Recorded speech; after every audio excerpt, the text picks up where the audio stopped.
All right. Bhagavatam Part 2, Chapter 4. So we got to the point where, believe it or not, the Bhagavatam is actually about to sort of begin. After all this time, we actually really have not gotten to the Bhagavatam. Now, what the Bhagavatam is something that Vyasadeva composed in order to express the true meaning of the Vedas. Um, he taught it to Shukadeva, who was his son. Śuka then explained that to Parikshit, and then Sutta, who was present while Śuka was explaining it, explained it to Shaunika. Right. So far we've just been being introduced to all these characters, and we've been being introduced to the main themes. And the one thing is, the one key question of the Emperor Parikshit has been answered, and that one. Sorry, I don't know. I just moved this camera. That one key question is, what's the essence of all duty? What's the most important duty? So that's been answered, and then the listeners on both levels, Shuka's level and Sutta's level, they both said, we want to hear more. So the way that Sutta replied was, okay, that's exactly the way Parikshit reacted. He wanted to hear more. So now let's switch back to that story. So the king says to Śuka, Parikshit says to Śuka, oh, pure spiritualist, you understand everything, and your words are flawless. By speaking the words of Hari, you've made my darkness disappear. I want to hear more. The king's just like Shaunika told Sutta, hey, don't stop there. Give us more. And then Shaunika said, that's exactly the way the king responded. He said this. By speaking the words of Hari, you made my darkness disappear. I want to hear more. So then Śuka says, all right, well, what do you want? What should I talk about? So the king replied that he would like to understand a topic that even the gods find difficult to comprehend. So this is a topic which naturally animals won't be thinking about.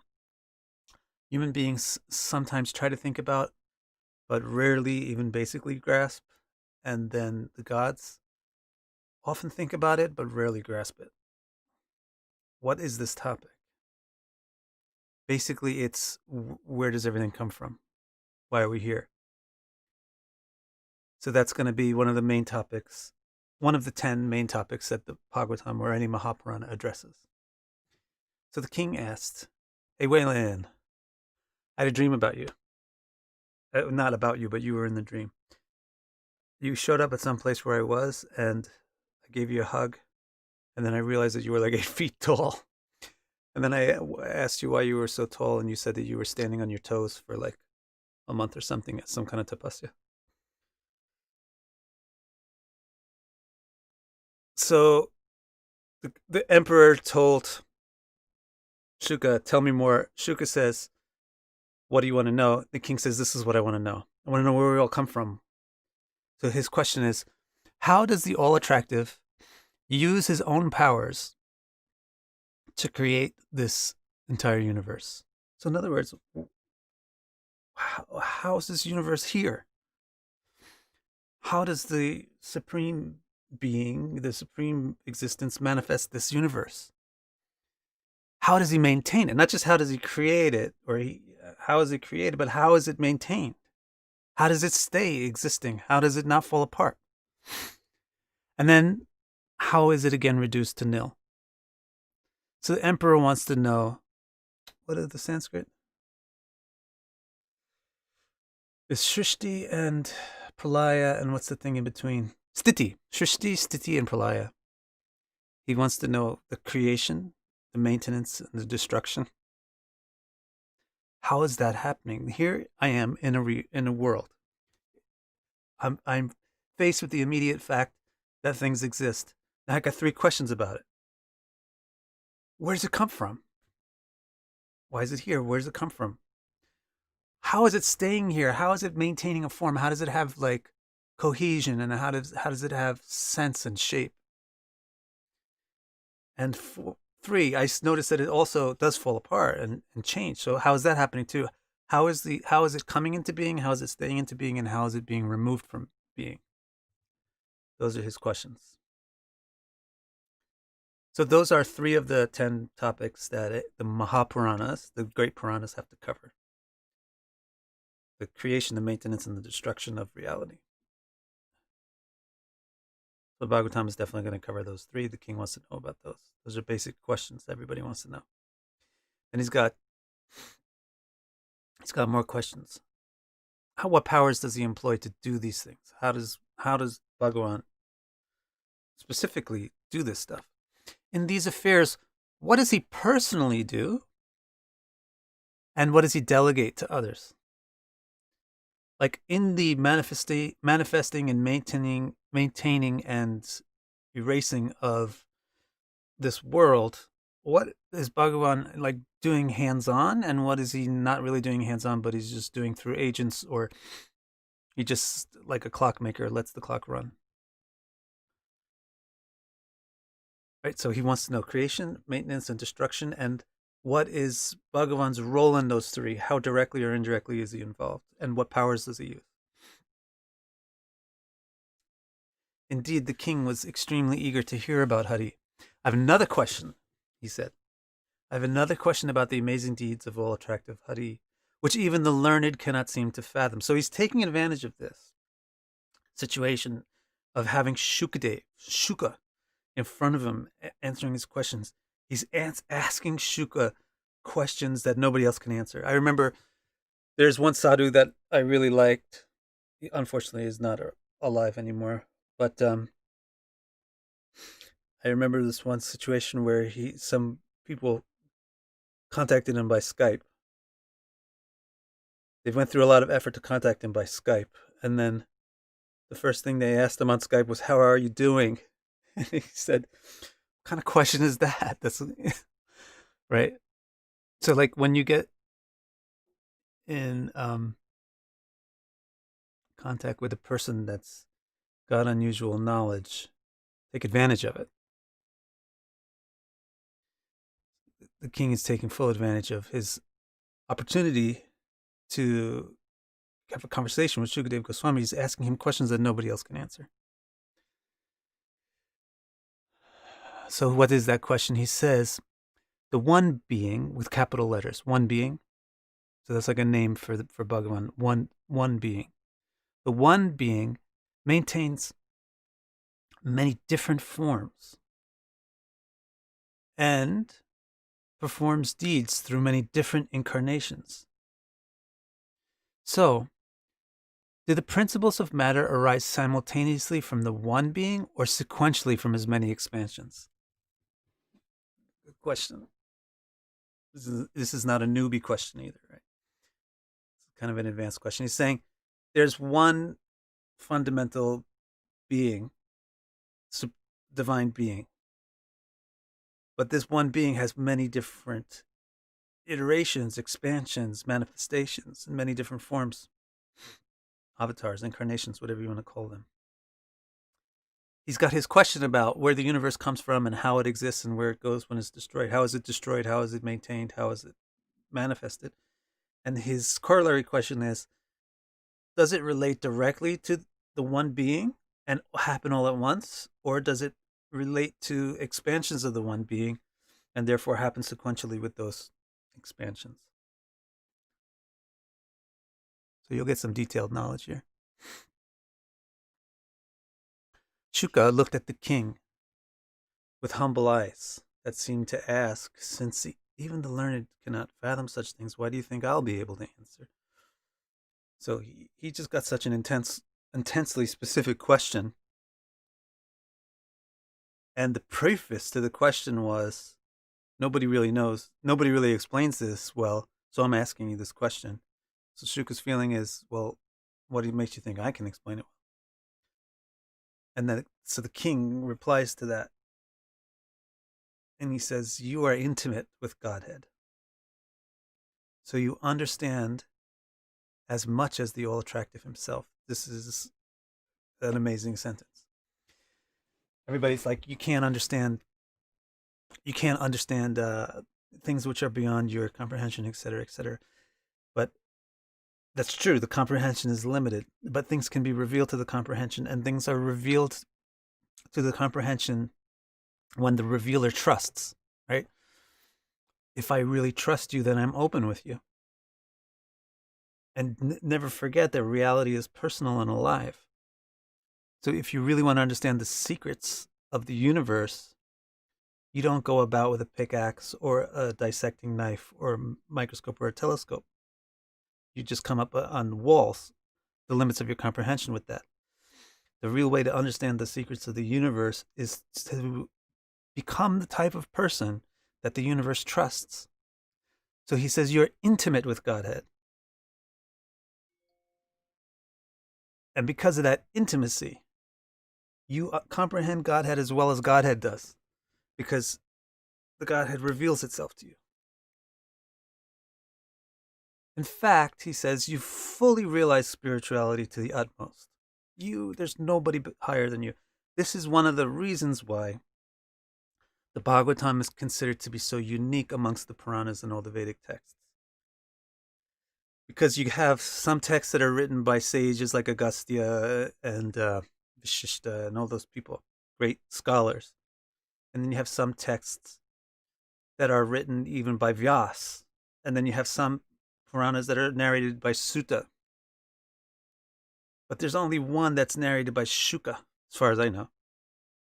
There's only one that's narrated by Śuka, and that is the Bhagavatam. And since Śuka is, in history, considered to be the greatest, most realized yogi, the text which he produced is uniquely special. Simple, right? It's like if the richest man in the world writes a book about how to be rich, it's going to be a more respected book than if moderately wealthy guys write the same book. Therefore, I know you can answer my question. So that's the king's question. That gives you kind of a table of contents or a coming attraction to the next segment of content that's going to be in the Bhagavatam. The next segment of content, it's going to take part 2, the rest of part 2, and most of part 3 to answer these questions. It's going to be about what is the universe, why is it here, where does it come from, how is it held together, what are the principles that hold it together. So there'll be a lot of physics, type of Vedic physics in there, and there'll be a lot of cosmology in there, and then there'll be destruction, why, how and why is it destroyed, how, why, when, etc. Those are the coming attractions. And what is its relationship to Bhagavan? So any question about that so far?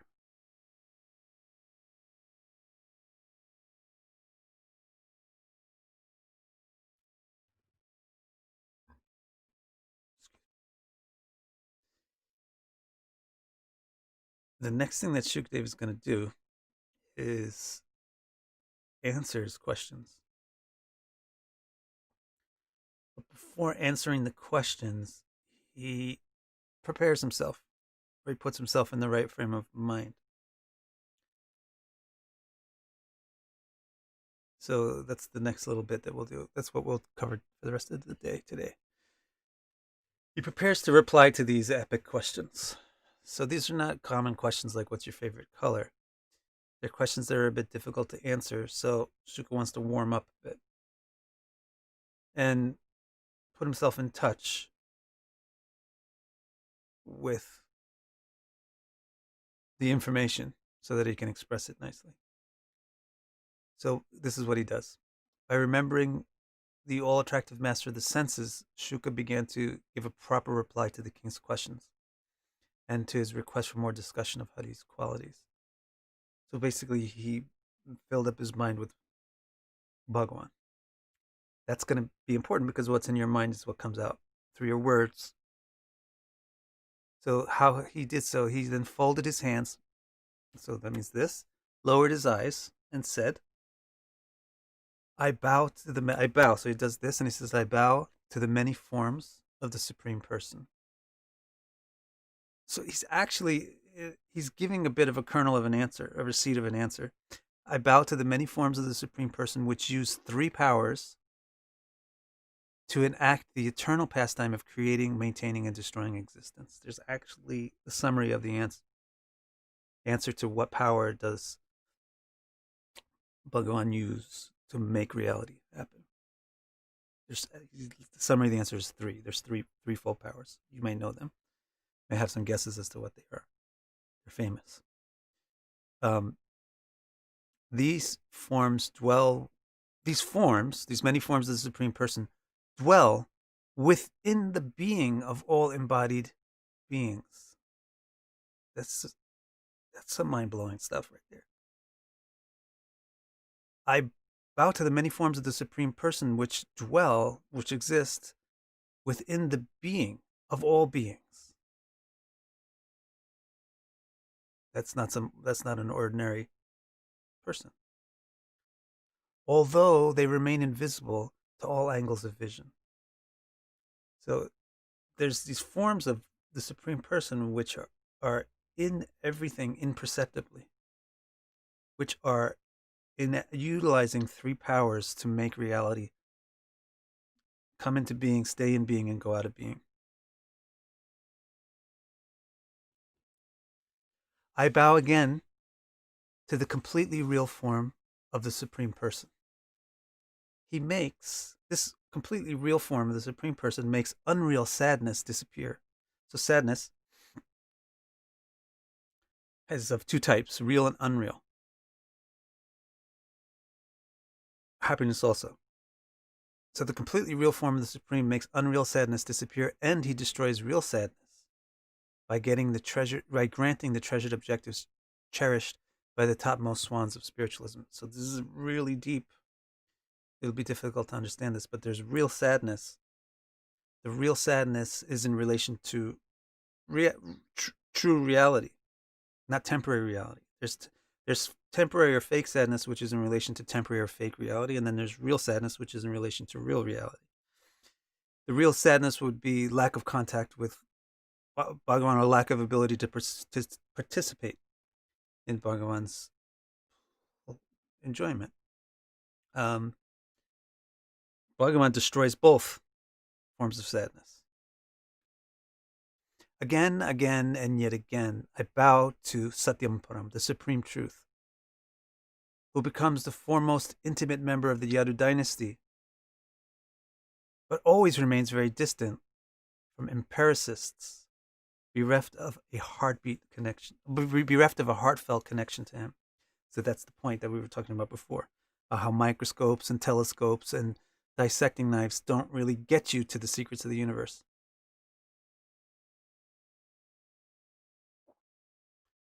What gets you to the secrets of the universe is to be intimate with the origin of the universe. So he's saying this supreme truth, Satyam Param, which is another moniker or name for Bhagavan, the supreme truth becomes an intimate person, directly manifest in this family of Yadu people who love him, people who are intimate with him. But he remains very far away. Becomes intimate with some people, but stays very far away from empiricists. So people who are deducing only on their own external power and trying to dominate reality. His power and opulence cannot be matched. He enjoys within the spiritual realm of his own abode. Celebrating him, remembering him, seeing him, glorifying him, hearing about him, and worshiping him, these clean the stain of misfortune from all the people of the world. I bow again and again to he who is so auspicious to hear about. So how does Sutta prepare? By bowing. So that's also just reinforcing the same thing. You cannot dominate truth. So when you see a person swagger in with a big ego and an attitude that I can answer any question and know, and I'm the greatest, I'm smart, I understand everything, that person is not really going to be able to give you spiritual knowledge. Spiritual knowledge is not merely a product of the intellect, nor is it unrelated to the intellect. Obviously, knowledge is something which is an object for the intellect, but spiritual knowledge is not something that the intellect can, it's on its own, obtain. It's not that, doesn't mean that intellect plays no role in it, but it has to be given the fruit and then it can digest it. So spiritual knowledge is a combination of heart and intellect. So what he's doing first, what Sukadeva is doing first before he gives you the information, is setting up the right heart. The right heart is one of appreciation, gratitude, submissiveness to the truth.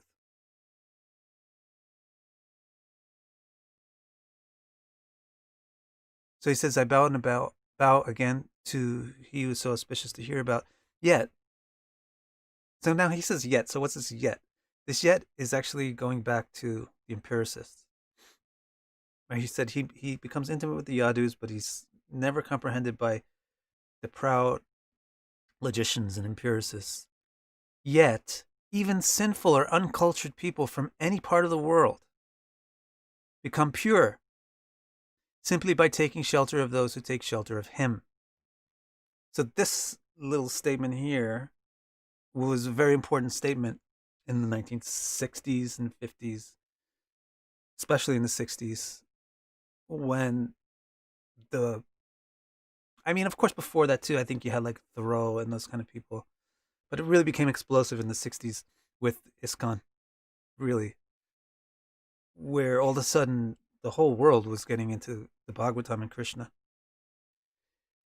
And a lot of the people were kind of hardcore practitioners in India were a little bit alarmed by it, and often, usually rightly so. But the point here is for people from any part of the world, and specific parts are mentioned, way outside of India, any part of the world, even though they don't have any particular culture that's Vedic, or even though they don't behave in any way that's particularly moral or dharmic, even any kind of person can become pure if they have the right attitude. The right attitude is to take shelter, or to come into the protection of, to come into the tutelage of, let's say, those people who are in the protection and tutelage of Vishnu. Taking shelter of those who take shelter of him.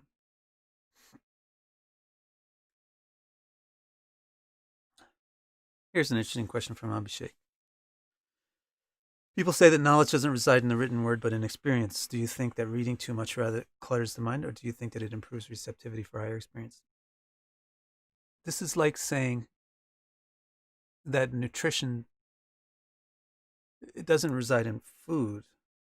It resides in your body's metabolism. Right? Food by itself doesn't give you nutrition. You have to eat it, and you have to digest it and absorb it.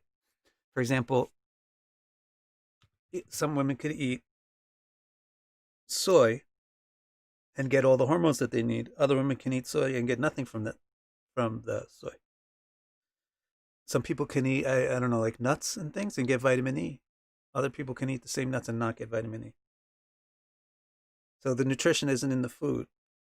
The nutrition is where, though? Is it only in your body? So that should you say, look, the nutrition is not in the food. People are eating nuts and their nails are still brittle.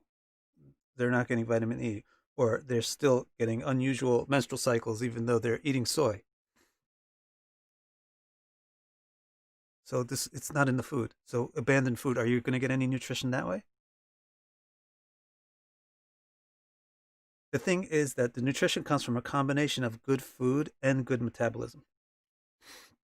So in the same way, knowledge is a combination of good words coming into your ears and good digestion in two places, the head and the heart.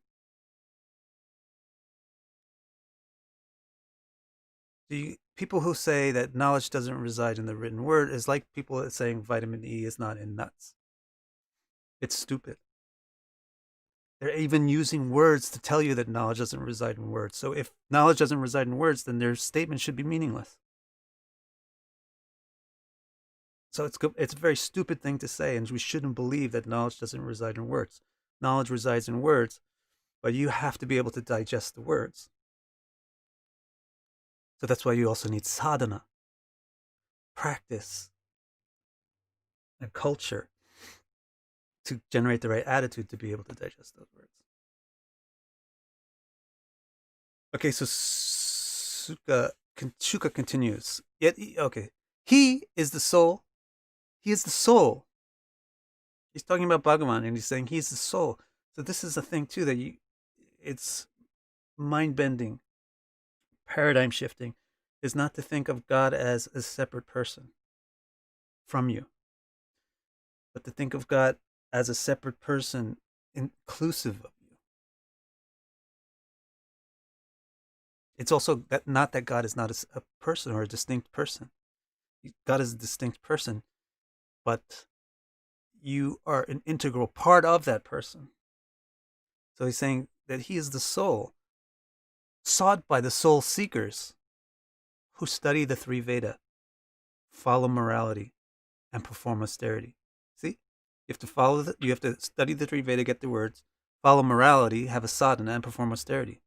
Sadhana. His all attractive form is beyond the arguments of logic. His all attractive form is beyond the arguments of logic, and even the greatest gods like Brahma and Shankar, may he be pleased. So if he's beyond logic, then what's the use of logic? What's the use of words? He's not in defiance of logic. Nobody ever said he defies logic. But by logic, you cannot arrive to that destination. By only using logic, you can't arrive to that destination. But when you comprehend it through intimacy, it is logical. It's the same situation here. People will say spiritualism is beyond logic, so therefore throw logic out the window. That's dumb. In that itself is a logic. You're presenting me a logic to tell me not to use logic. It's stupid.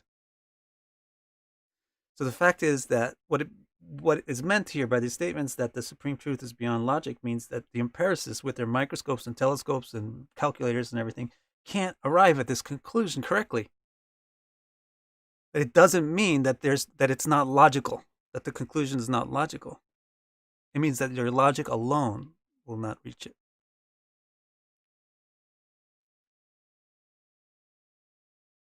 Barry asks, someone told me that spirituality is 2% reading and 98% practice. How could he come up with this arbitrary formula? Whatever, the formula is not important. He's just telling you that what's more important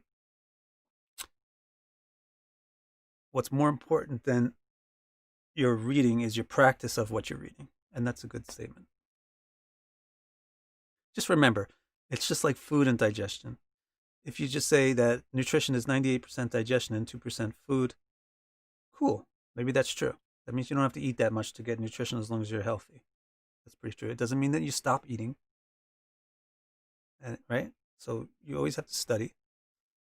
But more important than the study is the practice, and that develops the character that is capable of digesting what you study. And by the way, part of the practice is to devote your time to the study. He is the husband of all beauty, all sacrifice, all people, all thoughts, all realms, and all the earth. He personally husbands the path tread by. So you know the word husband means to take care of. So he's the husband of all beauty, all sacrifice, all people, all thoughts. He's the husband of thoughts.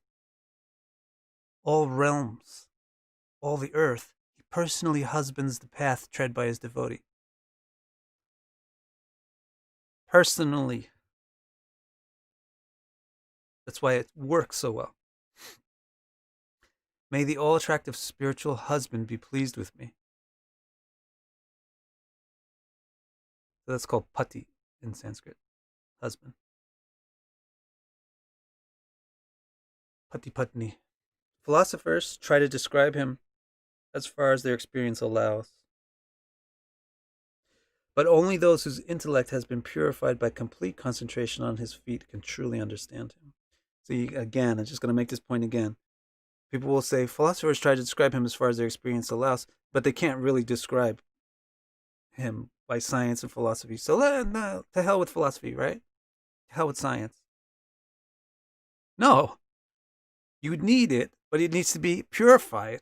The philosophy needs to be pure and by devotion, by the devotional attitude. So listen again to the statement. Philosophers try to describe him as far as their experience allows, but only those whose intellect has been purified by complete concentration upon his feet can truly understand him. In other words, only those who have devoted intellect can experience it. May the all-attractive enlightener be pleased with me. Now, this is also a seed form of the rest of the second part. He says, long ago. So he's actually kind of starting right now. He's done with his prayer, like preparatory prayer, and he's going to basically start the Bhagavatam's tale. This is long ago, a long time ago, once upon a time, long ago, he inspired the goddess of intelligence to amplify the faithful memory within Brahma's heart. Brahma could then speak properly about the divine. May that sage of all sages be pleased with me. So this is long ago means in the beginning. He is doing Tenne Brahmarida Adi Kavaye.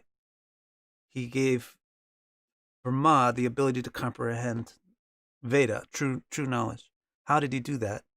Some detail is here that he inspired the goddess of intelligence, which is Saraswati, to amplify the faithful memory within Brahma's heart, to make Brahma's heart comprehend what it could comprehend, everything to its full potential. So some people will say, see, that means Brahma already had the knowledge in his heart. No, he needed the grace of Saraswati. Just like the earth has potential to produce cucumbers, but the earth doesn't just spontaneously produce cucumbers. It needs a seed, it needs the sun, and it needs the rain. In the same way, your heart, the core of who you are, has the capacity, does not contain accurate knowledge of reality, but has the capacity to. Just like the earth has the capacity to make eggplants and cucumbers and carrots, potatoes. But it needs some rain and sun and seed. So the seed is the Veda, and the rain and the sun is the mercy of Saraswati and Bhagavan. To be able to comprehend the Veda. So that's what happened with Brahma. And then he's going to tell in part 2, coming up soon, we're going to hear the details of this tale of Brahma. Part 2 basically is about Brahma. Long ago, he inspired the goddess of intelligence to amplify the faithful memory within Brahma's heart. Brahma could then speak properly about the divine. That's how Brahma originated the Vedas. May that sage of all sages be pleased with me. That powerful person is attracted to dwell within all the things he created. He's attracted to the things which he manifested. Bhagavan. He's in love with his creation. And that's why he's that's why he's manifesting it and saturating and into it, literally into it. Right? We always say into it, get into it. That's what Bhagavan is. Bhagavan is into it. He's into everything, literally. So he's attracted to dwell within all the things he created from his original substance and thus enjoys the 16 qualities expanded from himself.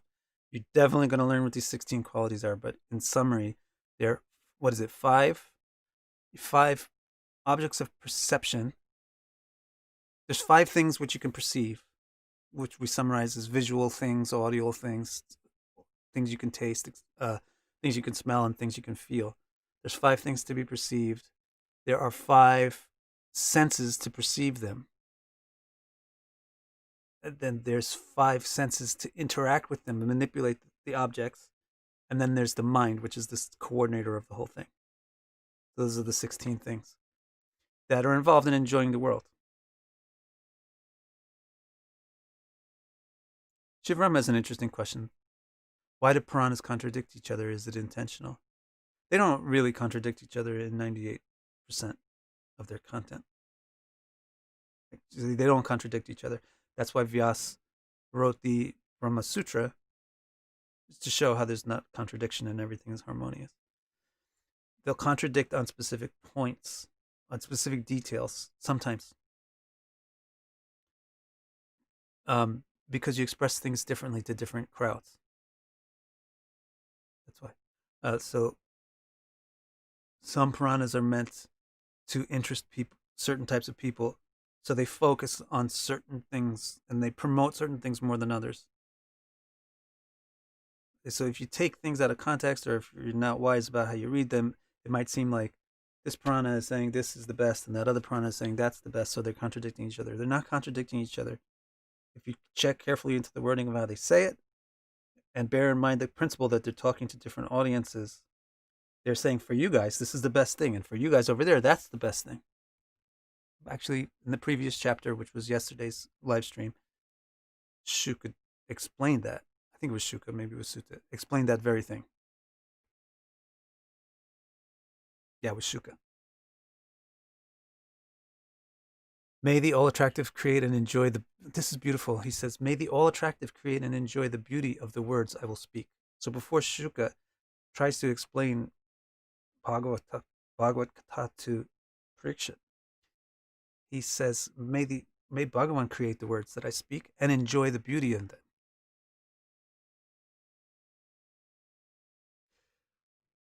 And this is the final statement in the chapter, obeisances to the all-attractive son of Vasudeva, the affectionate souls who drink the delicate taste emanating from his lotus-like lips become full of knowledge and can create the Veda. This is a mystical statement. It's got a lot of secret information in there. That we will keep a secret for now. Any last questions before we sign off for the day?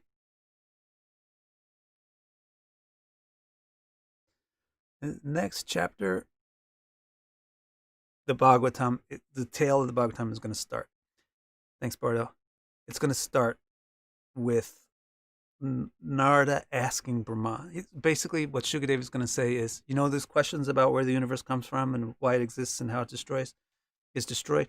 Those questions were asked to the creator of the universe by Narada. So let me tell you about that. I heard about this from my father. Vyas told me about this. Let me explain that to you. So what you're going to hear tomorrow is Narada asking Brahma questions of that nature, like where does the world come from and why is it destroyed?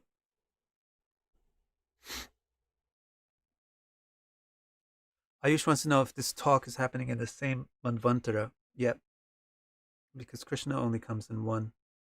Wait, Manvantara? It is in the same Manvantara. It's only 5,000-ish years ago that this happened. Right.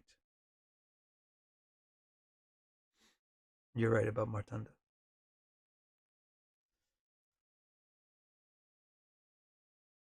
Raghuvar wants to know if there's many Brahmas. No, there's only one Brahma per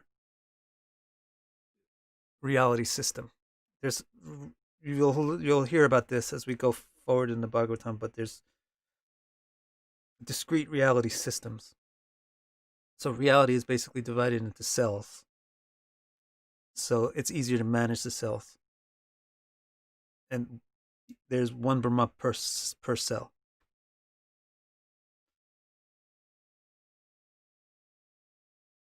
So you could say that there's many Brahmas if you think beyond the limits of the reality cell that you exist in. But within the limits of the reality cell that you're in, there's only one Brahma for the whole duration of that cell. All right, guys. Take good care of yourselves and your friends and family. See you later. See you tomorrow.